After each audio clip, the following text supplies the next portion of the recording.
সকল প্রশংসা আল্লাহ তাআলার জন্য, যে মালিক আজ এই জুমার দিনে জুমার নামাজ আদায়ের উদ্দেশ্যে যথাসময়ে মসজিদে আসার, দিনই প্রয়োজনীয় আলোচনা করার ও শোনার তৌফিক আমাদেরকে দিয়েছেন। আল্লাহ তাআলা শুকরিয়া আদায় করি, আলহামদুলিল্লাহ। অসংখ্য অগণিত দুরুদ ও সালাম বর্ষিত হোক আকায়ে নামদার তাজদের মদিনা মুহাম্মদুর রাসূলুল্লাহ সাল্লাল্লাহু আলাইহি ওয়াসাল্লামের প্রতি। আল্লাহ তাআলা আমাদেরকে যার উম্মত হওয়ার সৌভাগ্য দান করেছেন। মুহতারাম হাজিরিন,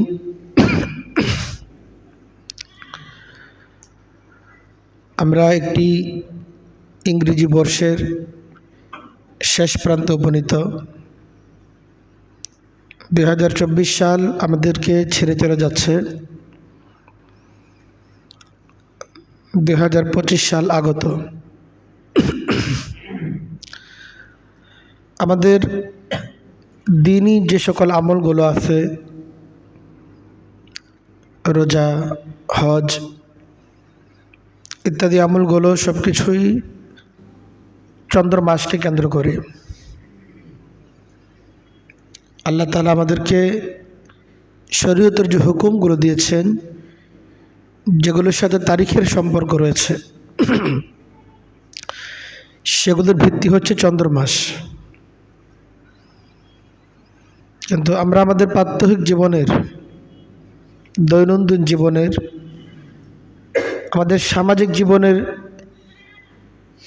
যত আচার অনুষ্ঠান, রাষ্ট্রের যত উপলক্ষ, সব কিছুই সৌর মাসকে কেন্দ্র করে হয়ে থাকে। এটা আমাদের জন্য দুঃখজনক যে হিজরি সন বা আরবি সন, যেটা একটি মুসলিমের ঐতিহ্যকে ধারণ করে আছে, ইতিহাসকে ধারণ করে আছে এবং মুসলিম মাত্রই তার স্বাতন্ত্র্যকে ধারণ করে আছে, সেটা আমরা বিশ্বব্যাপী ছড়িয়ে দেয়া, বাস্তবায়ন করা তো দূরের কথা, আমরা শুধুমাত্র নিজেদের জীবনেও সেটাকে বাস্তবায়ন করতে সক্ষম হইনি।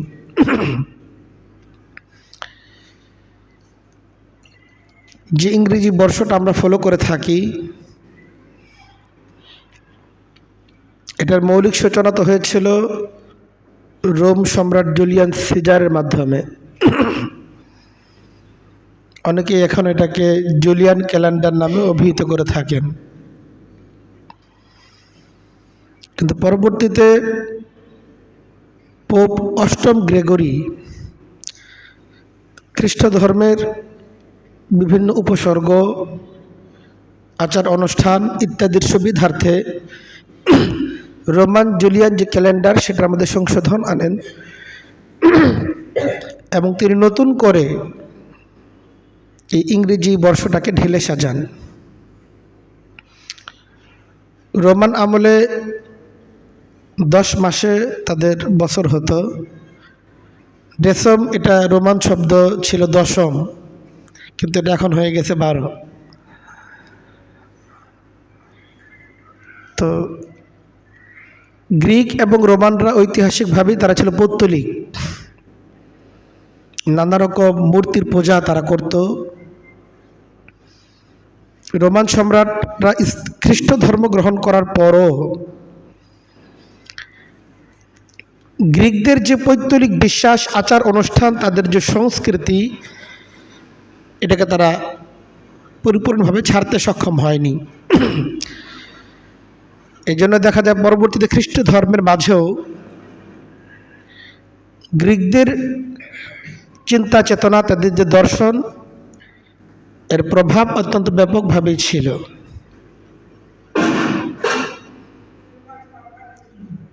তো জানুয়ারি যে মাসটা সামনে আসতেছে, এটা রোমানদের দেবতা ছিল জানোস, সূচনার দেবতা। যারা দেবদেবতায় বিশ্বাসী ছিল, জানোস ছিল তাদের সূচনার দেবতা। সেখান থেকেই জানুয়ারি মাসের সূচনা। তারা তাদের বর্ষের প্রথম দিন, প্রথম যে সময়টা, তাদের বিভিন্ন আচার অনুষ্ঠানের মাধ্যমে সেটাকে উদযাপন করত।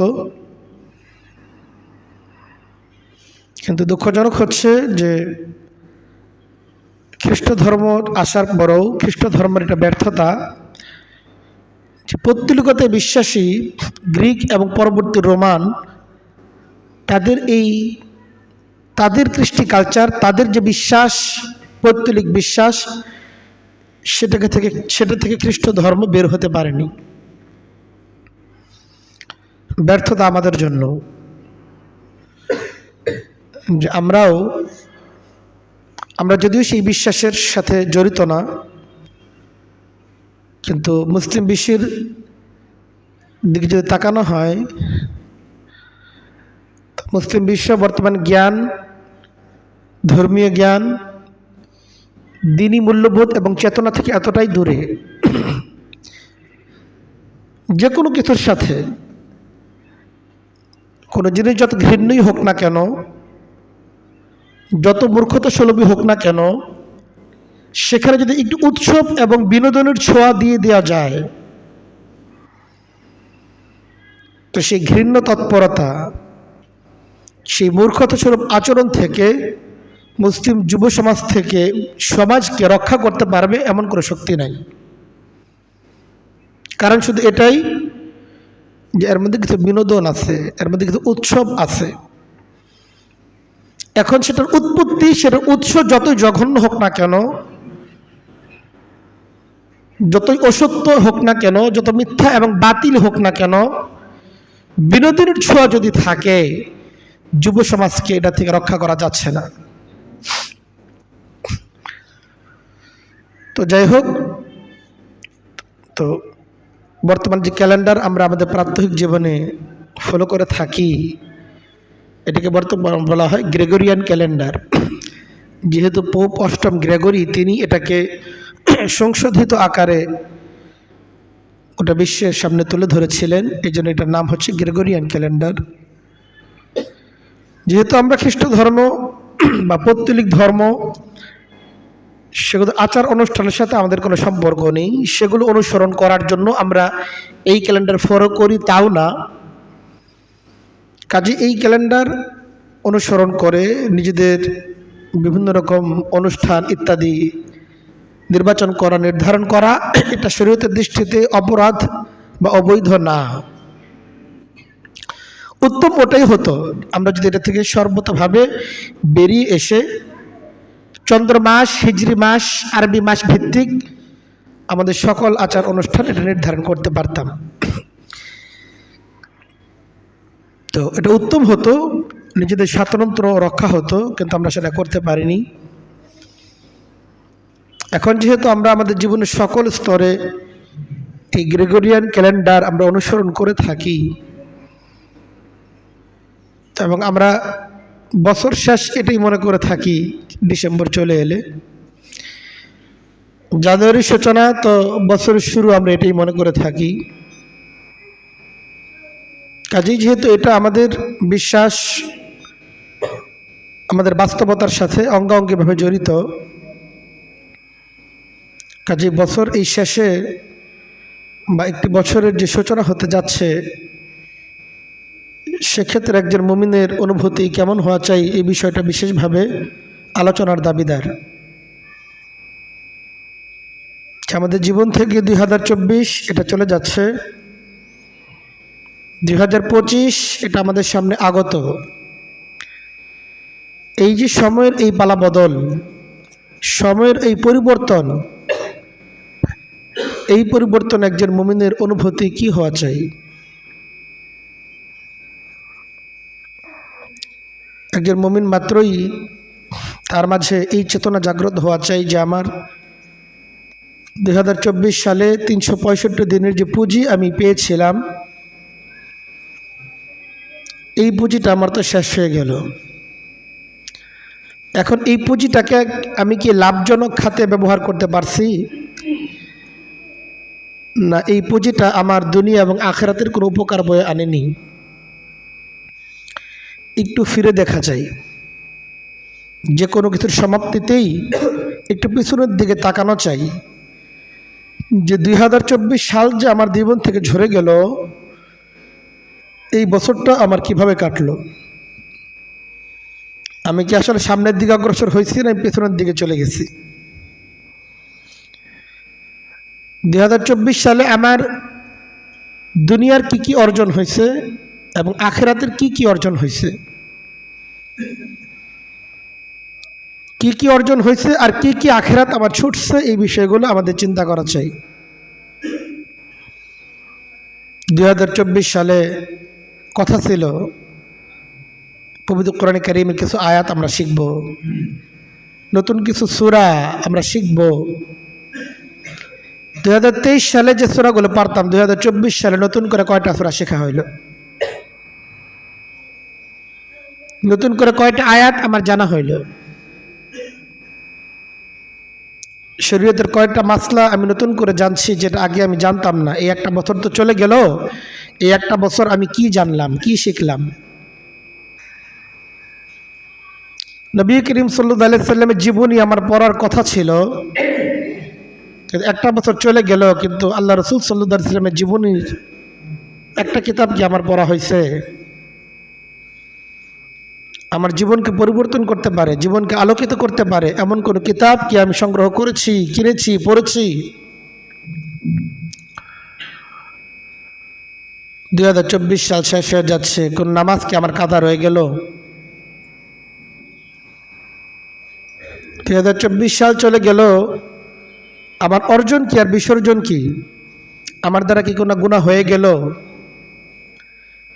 এই এক বছরে আমার আমল নামায় কি কি লেখা হয়েছে, এর মধ্যে কি আমলের পাল্লা ভারী, নেক আমলের পাল্লা ভারী না বদ আমলের পাল্লা ভারী হয়েছে।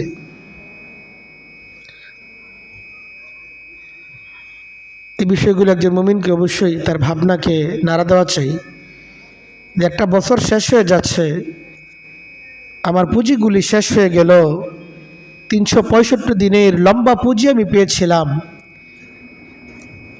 এই পুঁজিটা পেয়েই তো কত মানুষ জান্নাত খরিদ করে ফেলছে, এই পুঁজিটা পেয়ে বহু মানুষ জাহান্নাম থেকে মুক্তি আল্লাহ তাআলার পক্ষ থেকে সিদ্ধান্ত করিয়ে ফেলছে। এ সময় দুনিয়ার কত মানুষ কত কিছু অর্জন করে ফেলল, এই দুনিয়ার কত মানুষ আখিরাত কামাই করে ফেলল এই সময়টা পেয়ে। কত মানুষ যে আগে কোনো দিন সুন্নতের ধার ধারে নাই, নতুন বর্ষে তারা নিজের জীবনকে সুন্নতের মাধ্যমে আলোকিত করে ফেলল। কত মানুষ আল্লাহর পথে কত এগিয়ে গেল, জান্নাতের পথে কত এগিয়ে গেল। আমি কোন দিকে অগ্রসর হইলাম, একটা বছর আমি কি জান্নাতের দিকে অগ্রসর হয়েছি না জাহান্নামের দিকে পা বাড়াইছি। নিঃসন্দেহে এই বিষয়গুলো একজন মুমিনের ভাবনাকে নাড়া দেওয়া চাই, যে আমার হালত কি হইতে। প্রত্যেকে নিজের ক্ষেত্রে ভাবি, আমি কি আগাইলাম না পিছাইলাম, না যেখানে আছে সেখানেই রইলাম। সাইয়েদনা আবু বকর সিদ্দিক রাদিয়াল্লাহু তাআলা বলেন, মান ইস্তাওয়া ইয়াওমাহু ফাহুয়া মাগবুনুন,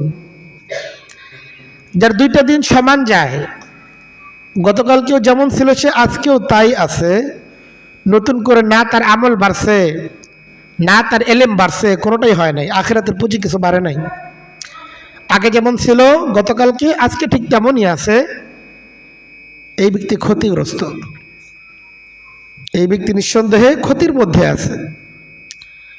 দেখেন, দুইটা দিন একই রকম যাওয়ার কারণে যদি একজন ব্যক্তি ক্ষতিগ্রস্ত হয়, একটা বছর চলে গেল কিন্তু আপনি যদি তাই রয়ে যান তাহলে কত ক্ষতির মধ্যে আছেন।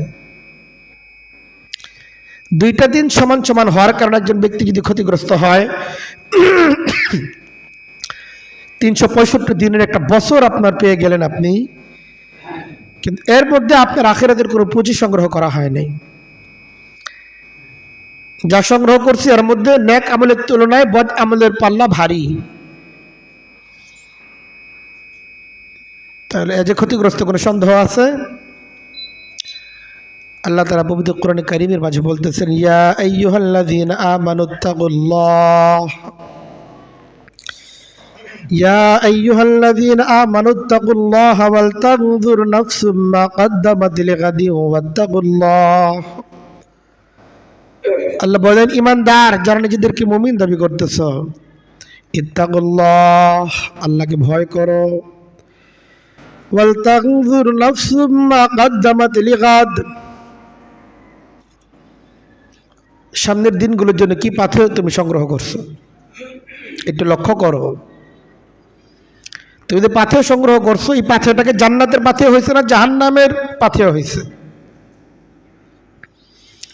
ওয়াত্তাকুল্লাহ, আল্লাহকে ভয় করো। ইন্নাল্লাহা খাবীরুম বিমা তা'মালুন, তুমি যা করছো, আমরা যা কিছু করছি, এমন কোনো কিছু কি আছে যেটা আল্লাহ তাআলা জানেন না? গোপনে করে ফেলছি, এমন ভাবে করছি কেউ জানে না, আল্লাহ তাআলা জানেন না, এর সুযোগ আছে? আল্লাহ তাআলা সব জানেন। আমরা যা করছি, প্রকাশ্যে করি কিংবা গোপনে করি, লোকালয়ে করি বা চক্ষুর অন্তরালে করি, কোনো কিছুই আল্লাহ তাআলা দৃষ্টির বাইরে হতে পারে না, সব তিনি জানেন। এবং নিঃসন্দেহে সব কিছুর বদলা তিনি দিবেন। কোনো আমল এমন নাই যেটা বদলা তাকে দেওয়া হবে না, পরিপূর্ণভাবে বদলা দেওয়া হবে। নেক আমলের বদলা যেমন দেওয়া হবে, বদ আমলের বদলা তেমনি দেওয়া হবে। কাজেই আমাদের এই বিষয়টা খেয়াল করা দরকার যে 365 দিনের পুঁজি যেটা আমরা পেয়েছিলাম, এই পুঁজিটাকে আমরা কোন খাতে ব্যয় করছি। যদি এই দিনগুলোতে আমাদের দ্বারা কোনো গুনাহ হয়ে থাকে, গুনাহ তো হয়েই গেছে, কেউ বলতে পারবে না যে না হয়তো 365 দিন গেছে, এখনো 2-3 দিন যাই বাকি আছে, এই বছরে আমার বাম পাশেতে ফেরেশতা আছে, কিছুই লিখতে পারে নাই। আমি সবসময় আমার ডান কাঁধের ফেরেশতাকে ব্যস্ত রাখছি লেখার জন্য, নেক আমলি লেখা হয়েছে। এই 365 দিন আমার কোনো গুনাহ লেখা হয় নাই, এই দাবি করার সুযোগ আছে কি?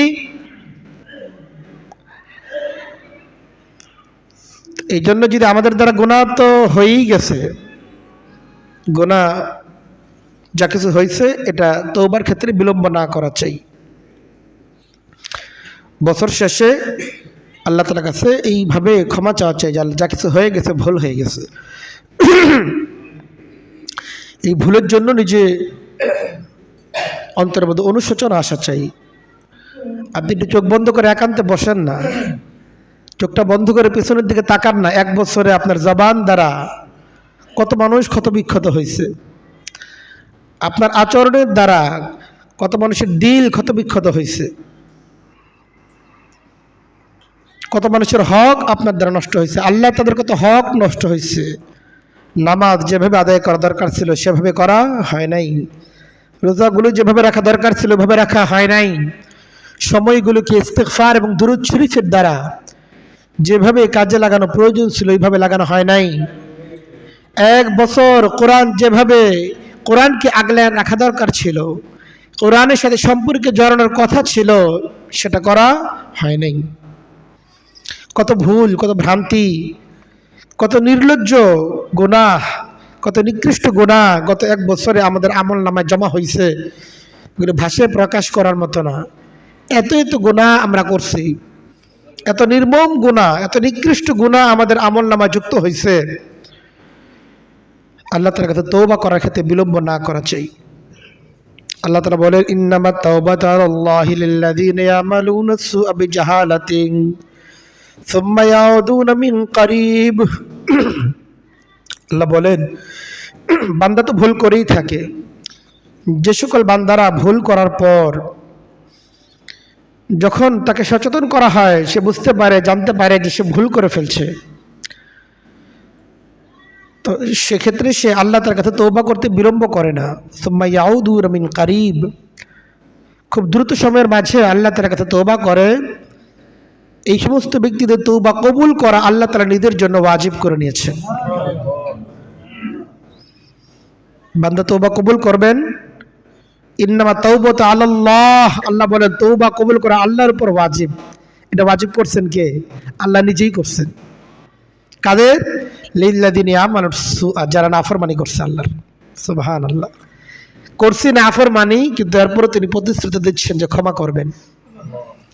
তবে শর্ত হইল এই সুম্মা ইয়াউদুনা মিন করিব, বিলম্ব করবে না তওবা করার ক্ষেত্রে। যে ভুল হয়ে গেছে, আল্লাহ অনেক ভুল করছি, এবার মাফ করে দেন, আর করব না। অন্তরের মধ্যে সেই অনুশোচনা, অনুতপ্ত ভাব, লজ্জিত ভাব অন্তরের মধ্যে আসা চাই, এবং যে গুনাহটা করছি এই গুনাহটা ছেড়ে দেওয়ার সিদ্ধান্ত নেওয়া চাই। আমরা চলেন সিদ্ধান্ত নিই, যে সমস্ত গুনাহগুলো আমরা করি, আমরা জানি তো আমরা কি কি গুনাহ করি। সব গুনাহ একসাথে ছেড়ে দিতে পারে এমন হয় না, কয়েকটা গুনাহ ছাড়েন, অন্তত এই গুনাহটা আর করবো না। সবগুলোই তো ছাড়া জরুরি, কিন্তু সব ছাড়তে গিয়ে কোনোটাই ছাড়লেন না। তো একটা দুইটা করে ছাড়েন না, কিছু কিছু করে ছাড়া শুরু করেন না, আর কত করবো না। এদের সিদ্ধান্ত গ্রহণ করি যে গুনাহ তো করবো না, বিশেষভাবে যে গুনাহগুলো বেশি করা হয় সেগুলোর ব্যাপারে সিদ্ধান্ত নেই যে এই গুনাহগুলো আর করব না, যেগুলো করছি আগামী থেকে এই গুনাহগুলো আর করব না, এবং ভবিষ্যতের জন্য প্রতিজ্ঞাবদ্ধ হওয়া চাই কি কি নেক আমল আমরা করব, এটার জন্য প্রতিজ্ঞাবদ্ধ হওয়া চাই। এই জন্য আমাদের গুরুত্বপূর্ণ আমল হচ্ছে এই বছর শেষে আল্লাহ তাআলার কাছে তওবা করা, যে আল্লাহ অনেক ভুল হয়ে গেছে, অনেক নাফরমানি হয়ে গেছে, এখন তো আপনি ছাড়া কেউ নাই এই গুনাহ ক্ষমা করে। আল্লাহ ছাড়া কেউ গুনাহ ক্ষমা করতে পারবে? কেউ পারবে না। এই জন্য আল্লাহর কাছে ক্ষমা চাওয়া চাই। আল্লাহর কাছে নিজের কথাগুলো বলার ক্ষেত্রে তো কোনো বাধা নাই, কারো শোনায় বলার দরকার নাই, তো একাকেই বলেন, মুখের দ্বারা বলতে হবে না, অন্তর দিয়েই বলেন না, মন থেকে কথাগুলো আল্লাহকে বলেন যে আল্লাহ ভুল তো হয়ে গেছে, এখন তো কিছু করার নাই, ভুল করে ফেলছি, আপনি আমার ক্ষমা করে দেন। এই জন্য বিগত 365 যে দিন আমরা পেয়েছিলাম, পুঁজিগুলো নষ্ট করেছি, আল্লাহ তাআলার কাছে তওবা করি যে আল্লাহ যেন আমাদেরকে এই গুনাহগুলো ক্ষমা করে দেন। এই সময় যে নিয়ামতগুলো আমরা পেয়েছি, আলহামদুলিল্লাহ আমরা সুস্থ আছি, আল্লাহ তাআলা এখন আমাদেরকে জীবিত রাখছেন। আমাদের চোখের সামনে এই 1 বছরে কত মানুষ দুনিয়া থেকে চলে গেছে।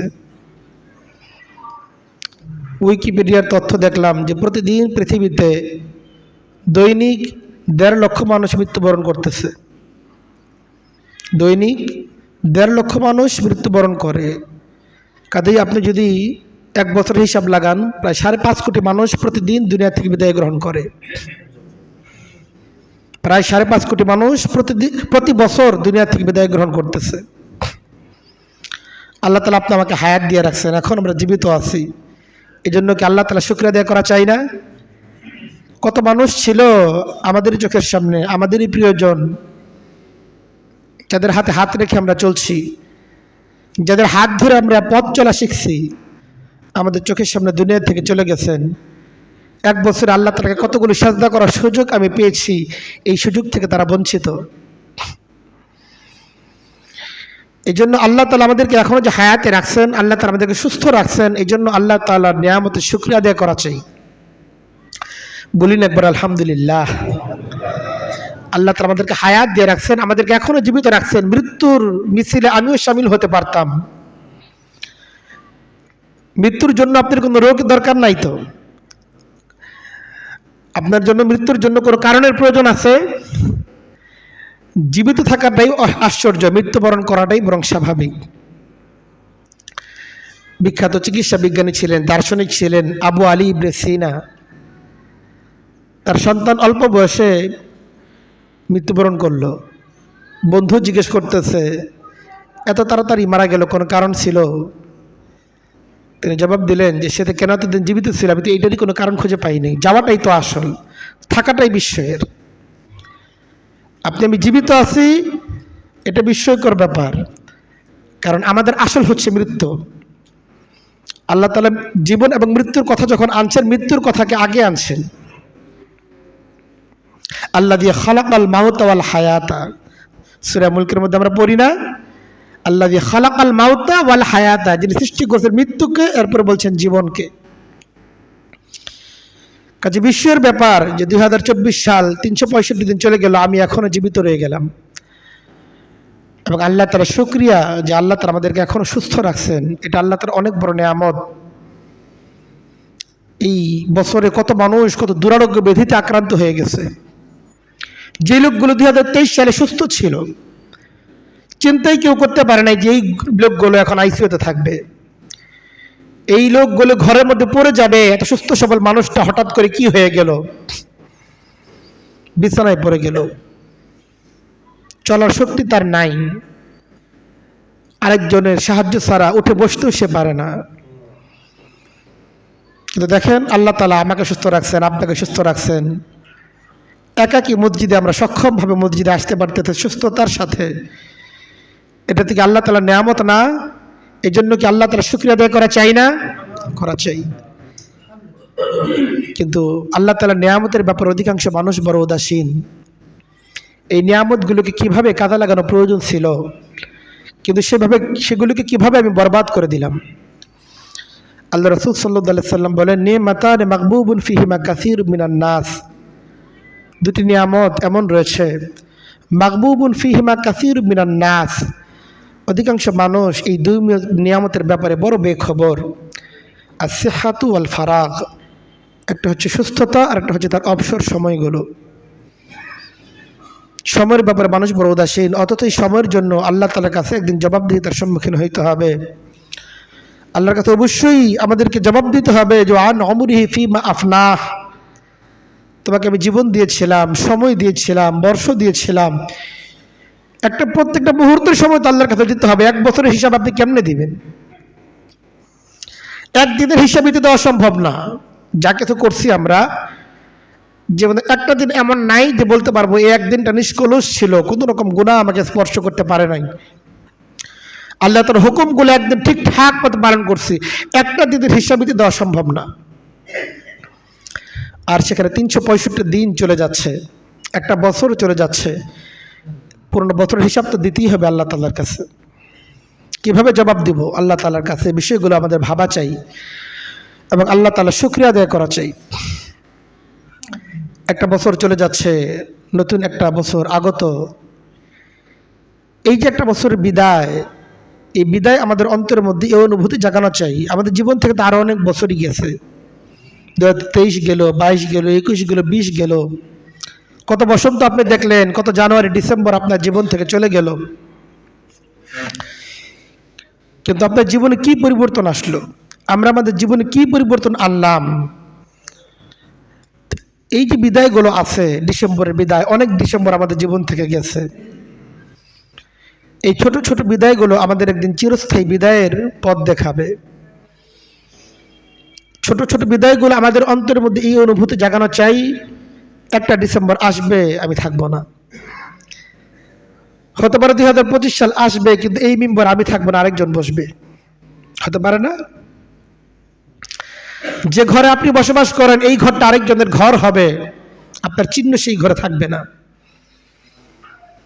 আগামী ডিসেম্বর এমন আসতে পারে যে ডিসেম্বরে আপনার যেন চোখের পানি ফেলবে এমন কোনো লোক থাকবে না। কাজে ছোট ছোট বিদায়গুলো যেন আমাদেরকে একটা স্থায়ী বিদায় আমাদেরকে বরণ করতে হবে, গ্রহণ করতেই হবে।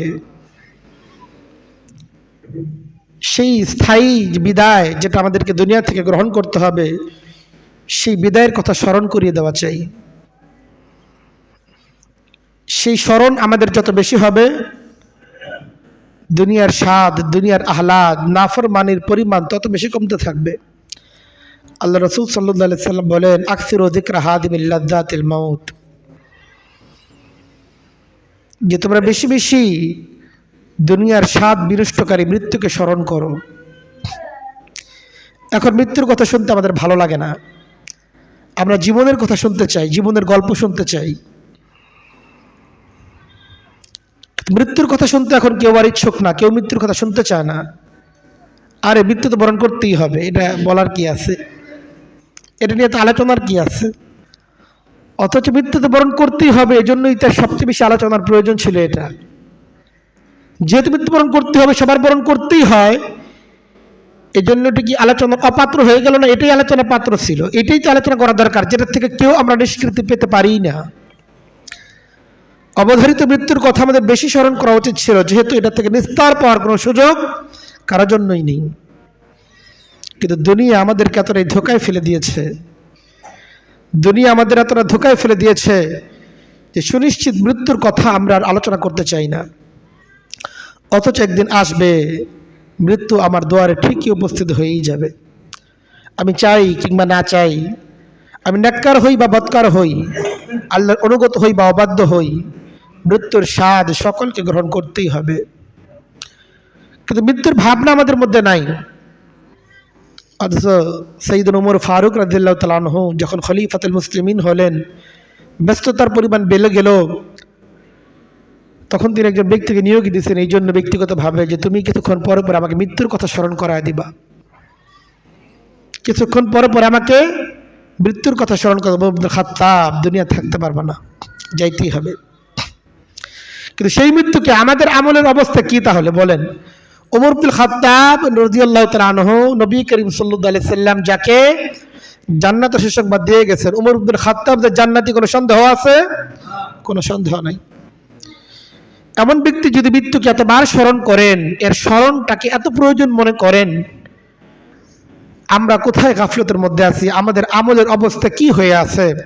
সামনে কি অপেক্ষা করতেছে বলেন? এই মুহূর্তে যদি আমরা দুনিয়া থেকে চলে যাই, হালত কি হইতে পারে? আল্লাহ তাআলা যদি ইনসাফ করেন তাহলে আমাদের ফলাফল কি হইতে পারে? জান্নাত না জাহান্নাম? এরপর আমরা মৃত্যুকে স্মরণ করতে চাই না, অথচ একদিন সকাল তো এমন হবে যেই সকাল আপনি দেখবেন না। আগামীকালকে সকাল তো এমন অবশ্যই হবে, আজকের সকাল যারা পাইছে আগামীকালকে সকাল পাবে না তারা। কিছু লোক তো অবস্থা এমন অবশ্যই আছে যে আজকের এই দুপুর যে ভোগ করতেছে, আজকের সন্ধ্যা তার জীবনে আসবে না। এটা অন্যের জন্য না, আমার জন্য হইতে পারে। আজকে বসে আছি, সন্ধ্যার সময় আমার মৃত্যুর এলান মসজিদের মাইকে হয়ে যেতে পারে। আপনি এখানে বসে আছেন, ঘর পর্যন্ত পৌঁছতে পারবেন না, এর আগে আপনার মৃত্যুর ঘনঘটা চলে আসতে পারে। কিন্তু আমরা মৃত্যুকে স্মরণই করতে চাই না। অথচ এই বিদায়গুলো, ছোট ছোট বিদায়গুলো আমাদের চিরস্থায়ী বিদায় একদিন গ্রহণ করতেই হবে, সেই কথা স্মরণ করে দেওয়া প্রয়োজন, এবং সেটাকে আমাদের অবশ্যই স্মরণ করা চাই। কিন্তু আজকে মুসলিম যুবক যৌবদের উন্মাদনা, বিনোদন তাদেরকে এতটাই পেয়ে বসেছে, এইসব ভাবনা ভাবার সময় তাদের নাই। তারা 31st নাইট কিভাবে উদযাপন করবে সেই ফিকিরে ব্যস্ত, অথচ কবরে ফার্স্ট নাইট তার কেমন হবে এটা তার কোনো ভাবনা নাই। আপনি বছরের প্রথম দিন কিভাবে উদযাপন করবেন সেই ফিকির করতেছেন, কিন্তু কবরের প্রথম রাত আপনার কিভাবে যাবে সেটা আপনার কোনো ভাবনা নাই। হাসরের ময়দানের মুহূর্তগুলো কতটা ভয়ানক হতে পারে এই বিষয়ে কোনো ভাবনা নাই। আমরা কোন ধোঁকার মধ্যে আছি? যে জিনিসগুলো নিশ্চিত, যে জিনিসগুলো অবধারিত, সেই বিষয়গুলো আমাদের ভাবনাকে একটু তাড়িত করে না। মুসলমান যুবক সে ইতিহাস জানে না, ঐতিহ্য জানে না। তারা পৌত্তলিক ধর্মের বিশ্বাসে ছিল, জানুস দেবতার যার বিশ্বাসে ছিল, তারা জানুসকে মনে করতো সূচনার দেবতা, এজন্য তার উপাসনা করত যেন তার নতুন বছর যেন সুন্দর কাটে। এটাকে তারা নানাভাবে সেলিব্রেশন করতো, উদযাপন তারা করত, তাদের বিভিন্ন আচার অনুষ্ঠান ইত্যাদির মাধ্যমে তারা এটাকে উদযাপন করত। কিন্তু মুমিন যার দিলের মধ্যে ঈমান আছে, একটা মুসলিম ঘরের সন্তান নিজেকে সে এখন ঈমানদার দাবি করে, সে কিভাবে করে যারা একটা মূর্তি পূজারীদের বিশ্বাসের সাথে সম্পৃক্ত যে অনুষ্ঠানগুলো, সেই অনুষ্ঠান সে কিভাবে করতে পারে বলেন? কিন্তু আমাদের সন্তানদেরকে আমরা সেই শিক্ষাটা দেই না। ঈমান এবং কুফরের পার্থক্য, ঈমান এবং শিরকের পার্থক্য আমাদের সন্তানরা জানে না, যার ফলে বিনোদন আর উৎসব যদি কোনো আয়োজনের মধ্যে সামান্যতম থাকে, তাকে কোনো বয়ান বা বিবৃতির মাধ্যমে তাকে এটা থেকে বিরত রাখা সম্ভব হয় না। দোষটা আমার, দোষটা আপনার। আপনি আপনার সন্তানকে শিক্ষা দেন নাই যে বাবা এই অনুষ্ঠান তোমার জন্য না, এই উদযাপন তোমার জন্য না, তোমার জন্য তো হতাশার, তোমার জীবন থেকে 365 দিন চলে গেছে, তুমি মৃত্যুর দিকে 365 দিন এগিয়ে গেছো, তোমার মৃত্যু তোমার দিকে দৌড়ে দৌড়ে এগিয়ে আসতেছে, আর তুমি এটাকে উদযাপনের পিছনে আছো। যেই সমস্ত ছেলেরা, যেই সমস্ত যুবকরা মানুষের রাতের ঘুম হারাম করে দেয় এই রাতগুলোতে, 1 জানুয়ারির প্রথম মুহূর্তটাকে ফানুস উড়িয়ে, বিভিন্ন রকম পটকা ফুটিয়ে, আলোকসজ্জার মাধ্যম উদযাপন করে, তারা কারা? আপনার সন্তান। কত নির্লজ্জ, কত বেহায়া! আপনার কি ন্যূনতম লজ্জা লাগে না যে আপনি একজন মুসলমান, আপনি একজন মুমিন, আপনার সন্তান এই কাজ করে, আপনি তাকে শিক্ষা দেওয়ার জন্য, তাকে বাধা দেওয়ার জন্য কি আপনি করছেন বলেন? লজ্জায় মরে যাওয়া উচিত এই সমস্ত ব্যক্তিদের। কত বেহায়া, কি পরিমাণ বেয়াদব, কতটা অসভ্য হলে একজন ব্যক্তি তার রবের দিনকে উপেক্ষা করে অন্য একটা ধর্মের কৃষ্টি, কালচার, বিশ্বাসের সাথে সম্পৃক্ত, যে বিশ্বাসটা সরাসরি ইমানের সাথে সাংঘর্ষিক বিশ্বাস। জানুস নামে কোনো দেবতা আছে না, সেই দেবতার কোনো ক্ষমতা আছে? সমস্ত ক্ষমতার অধিকারী একমাত্র কে? সূচনা বলেন, সমাপ্তি বলেন, আমাদের সূচনা সুন্দর করতে পারেন কে? আল্লাহ। অন্য কারো কোনো ক্ষমতা নাই। কিন্তু আপনার সন্তান অন্যদের সাথে তাল মিলিয়ে এই দিনটাকে সেলিব্রেশন করতেছে। কিসের সেলিব্রেশন বলেন? এই জন্য আসলে এটা গুরুত্বপূর্ণ। সময় আসলে বরণের জন্য না, সময় হচ্ছে গঠনমূলক কাজে লাগানোর জন্য। আপনি এটা ফিকির করেন, নতুন বর্ষ আসতেছে, এই বর্ষে নতুন করে আপনি কি কি অর্জন করতে পারেন, আপনি আপনার জীবনের জন্য কি কি অর্জন করতে পারেন, দুনিয়ার জন্য বৈধভাবে কি কি অর্জন করতে পারেন, আপনি সেই প্ল্যান করেন, সেই পরিকল্পনা করেন। আপনার ব্যবসাটাকে কিভাবে গুছাবেন সেই পরিকল্পনা করেন। আপনার চাকরির জীবনে আরো নতুন নতুন কি করতে পারেন সেই ফিকির করেন। আপনার পরিবারের জন্য আপনি নতুন বর্ষে কি কি করতে চান সেটা একটা প্ল্যান আপনি করতে পারেন। আখিরাতের জন্য আপনি কি কি কামাই করবেন এই বছরে প্ল্যান করেন, যে একটা বছর আসতেছে 2025 সালে ইনশাল্লাহ আমি 10টা সূরা শিখব। এই পরিকল্পনা করতে পারি না? আমরা করি না তো। একটা বছর চলে যায়, কোরআন কারীমের একটা পৃষ্ঠা মুখস্থ করতে পারি না আমরা। 2024 সাল চলে যাচ্ছে, এক পৃষ্ঠা মুখস্থ করছি, বলতে পারবে এমন লোকের সংখ্যা নিতান্তই সামান্য। নবীজির জীবনের উপর একটা কিতাব পড়ছি, সিরাতের একটা বই পড়ছি 2024 সালে, বলতে পারবে যদি বলা হয় হাত তোলেন একজন, হাত উঠবে না। আমাদের জ্ঞানের দৈন্যতা, আমাদের আমলের দৈন্যতা কতটা বেশি। 2024 সালে এক ওয়াক্ত ফরজ নামাজ কাজা হয় নাই, হাত তুলতে বলে খুব শোচনীয় অবস্থা হতে পারে। এই জন্য সময় আসলে উদযাপনের জন্য না, সময়টা হলো গঠনমূলক কাজে লাগানোর জন্য। প্রত্যেকে নিজের মতো পরিকল্পনা করেন, দুনিয়ার জন্য করেন, আখিরাতের জন্য করেন। তো 2025 সাল যেটা আসতেছে, আল্লাহ তাআলা আমাদের হায়াতকে দীর্ঘ করেন, আমাদের হায়াতের মধ্যে বরকত দান করে দেন। 2025 সাল যেটা আসতেছে, সেই 25 সালটা আমি আখিরাতের পথে কতটা অগ্রসর হতে পারি এখনই পরিকল্পনা করেন। আপনি নিজের জন্য পরিকল্পনা করেন, আপনার স্ত্রীর জন্য পরিকল্পনা করেন, আপনার সন্তানের জন্য পরিকল্পনা করেন। আপনার 2025 সালে আপনার সন্তানকে আপনি দ্বীনের কি কি জিনিস দিবেন। আপনার সন্তান কোরআন পারে না, সে কি 2025 সালে কোরআন শিখবে? কোরআন পড়তে পারে কিন্তু কোরআনে কারীমের কিছু আয়াত সূরাকে সে মুখস্থ করবে। কোরআনের কিছু সূরা আয়াত মুখস্থ আছে কিন্তু কোরআনে আল্লাহ কি বলছেন জানে না, আপনার সন্তানকে সেটা জানবে? নবীর সিরাতের উপর কিতাবকে আপনার সন্তান পড়বে। আপনার সন্তান এখনো নামাজ ধরে নাই, 2025 সাল আসতেছে, আপনার সন্তানকে নামাজ ধরবে?